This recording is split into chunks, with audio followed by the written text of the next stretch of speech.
Okay, today we're going to be doing a basic review of trigonometry grade 11. Alright, so the first thing we're going to be going over is right angle triangles. Right angle triangles are important because in this you use the formula of SOHCAHTOA. Now, what does SOHCAHTOA stand for? It stands for sine equals opposite over hypotenuse, cosine equals adjacent over hypotenuse, and tangent equals opposite over adjacent. You're gonna have to know this because there are three main parts to a triangle.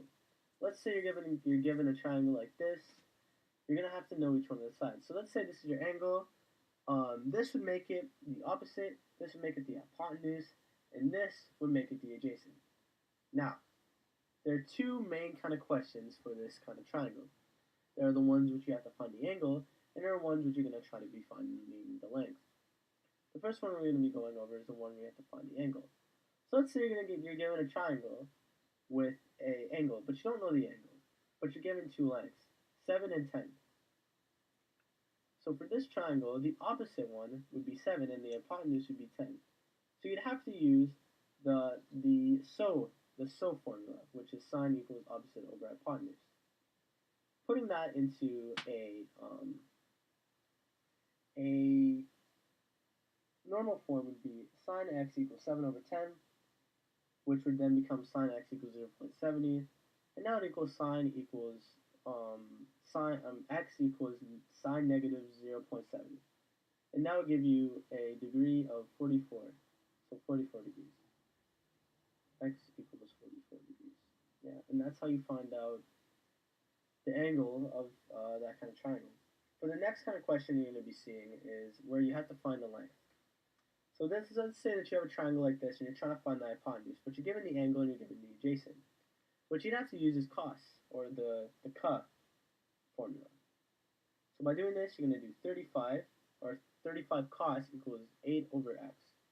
That would then become 0.82 equals 8 over x. Bring over the x and you get 0.82x equals 8. And then you have to just get the x alone, so you get x equals 8 over 0.82. And you get a measurement of x equals 9.76. Now, since you have 9.76, you're going to have to round up and not round down. So your final answer would be x equals 9.77.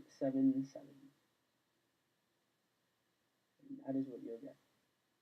So there's other kind of things to the trigonometry or the right angle, but those are two kind of like the main ones. That's just basically what you have to do for a formula.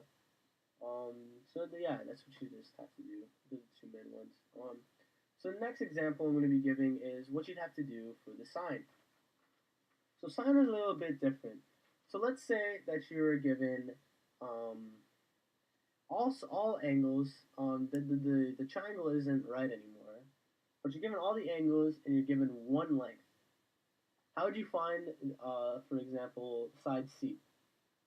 What you'd have to do is you'd have to use the formula A over sine A equals B over sine B equals C over sine C. And now it equals A over sine 80 equals 32 over sine 60, which equals C over sine 40. Now, you'd have to get rid of A because A is useless and it doesn't offer any information. Because you're just trying to find C. So you're going to need like a full one, which is 32 over sine 60. So, what would you do for this? You would have to cross multiply to get your answer. So, that would mean that you get 32 sine 40 over sine 60 equals C. Calculate that out, and you get a measurement of 23.75, let's say meters. So that's what you get for your triangle. So the other big example where you'd have to use sine law is where you are trying to find the angle. So in a case where you're trying to find the angle, you'd have to flip over the original formula. So that would give you sine A over A equals sine B over B equals sine C over C. So then you plug in those numbers, and you would get sine A. Oh yeah, this is the triangle, by the way. I forgot to mention that. Yeah, so you're given a triangle, and let's say that you're trying to find the measure of b. So you do sine a over a equals sine b over 35 equals sine 60 over 50. So that would make it sine b, so you have to cross multiply again. Also, you have to get rid of a because you don't really need it, and it doesn't offer any information at all, so you don't need it. So you get sine b equals 35 over sine 60 over 50. But there's a catch to this one. Since you have sine b equals, you'd have to get rid of the sign. So you put the sign on the other side, making it sine negative 35 sine 60 over 50. Now, if you put that in your calculator, you would get an answer of 37.5. And that is the angle of which B is.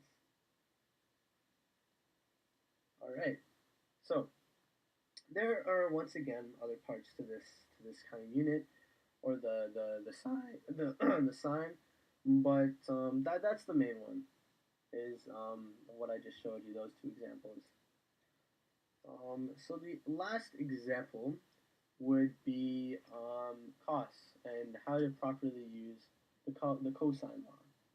Now, let's say there are two basic ones for this. There are ones in which you are given a single angle and two lengths, pretty much beside it. And there's also one where you're given three lengths. And those are really the only two times that you would see cosine. Unlike the other ones where there are other kind of like examples, there are really only two cases in which you use cosine. So the first example in which you're given an angle and two lengths, you would have to use the formula c squared equals a squared plus b squared minus 2ab cos c. So this will give you the answer of what you're looking for, which is the length of c. So then from this equation you'll get c squared equals 28 squared plus 16 squared minus 2 28 16 times cos 50. This mathematically will give you a total answer of c squared equals 464.1. And to get rid of the square, you'd have to do put it on the other side, which would make it a square root. And then you get c equals square root 464.1, which would give you a measurement of 21.5. So that's how you'd have to find the length of a certain side. Now, let's say you had all the sides with no angles. You would basically do the same thing, but you would use a different formula. I mean, but you could use the same formula as the other one, but it would be more difficult. So we're just going to be going over what the basic one is for this one. So for this one, you'd be using a different formula, which is c equals cos negative c squared minus a squared minus b squared over negative 2ab.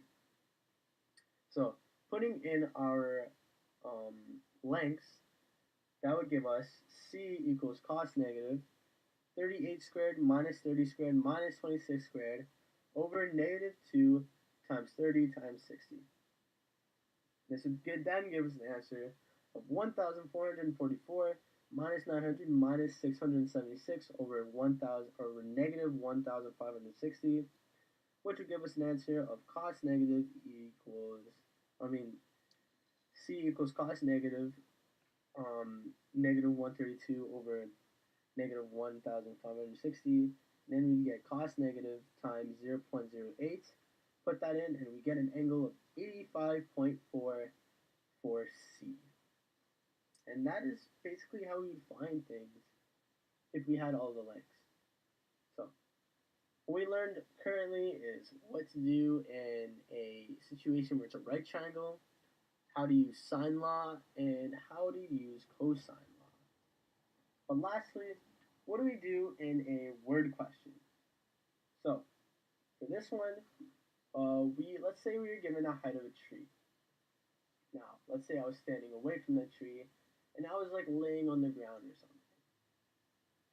For this one, let's say I was 43. Let's say I was 43 meters away from the tree, and I was looking up at it from a 30-degree angle, and the tree was a right-angled tree. What would I do to find out the length of this tree? It's actually extremely easy. I would do what I did before. Alright, sorry about that. I just had a little bit of technical difficulties. But we're just going to have to do tan 30 equals height over 43. Because as you can see, we would be using TOA. Because it is opposite over adjacent. So tan 30 equals h over 43. We'd have to bring the 43 over to the other side. We'd get 43 tan 30, and that would give us an answer of 28. So then we know that the tree would be 28 meters high. Hey guys, computer is not really liking me today as it just crashed for like the 50th time. But the last thing that we're going to review is how to do a very complicated word problem. So let's say that we had a triangle that had an angle of 45 for C. And we had the length of A and we had the length of B. So in this case, the first thing that we have to do is figure out um, what the length of C is. And by the way, the point of this complicated word problem is we're trying to solve everything that we can about the triangle. So anyways, so first thing we're going to have to do to find everything is try to find the length of C. So we're going to have to do that by doing the rule of cosine. So c squared equals a squared plus b squared minus 2ab cos c. Alright, so that's going to give us c squared equals 16 squared plus 13 squared minus 216 times cos 45, or 0.7. We're just going to do all the math there. That's going to give us an answer of c equals c squared equals 133.8. We're going to put a square root on that because we're trying to get rid of the square for c. And we're going to get an answer of 11.53 units. So that's going to be our length of c. But we're trying to find everything. So the next thing I would suggest is we're going to try to find the angle of A. So we know that the length of A is 16, and we know both the angle and length for C. So we're going to do sine C over C equals sine A over A. That's going to give us an equation of sine 45 over 11.53 equals sine A over 16. So doing the math, that will give us a sine A equals 16 sine 45 over 11.53. That's going to give us an answer of 11.31 over 11.53. Then we're going to have to get rid of the sign on the left side of the equation. So we're going to get A equals sine negative 0.98, and that will give us an answer of A equals 78.52. That's going to be our angle. But the last step we must do in order to find out every single thing about this triangle is we have to find out the length or the angle of B. Now we can do it a very complicated way, or we can do it the easiest way I know. And that's the way I'm going to do it, because doing the other way would be unnecessary. So that would be minusing both of the angles from 180. So 180 minus 45 minus 78.8, and we get an angle of 56.2. And that is the triangle solved, and that is what we would call a pretty complicated question. So I showed you how to find things from a right angle triangle. I showed you how to figure out sine and cosine. I did a word problem, and I did a complex problem. And that is basically all the basics of what you need to know in grade 11 trigonometry.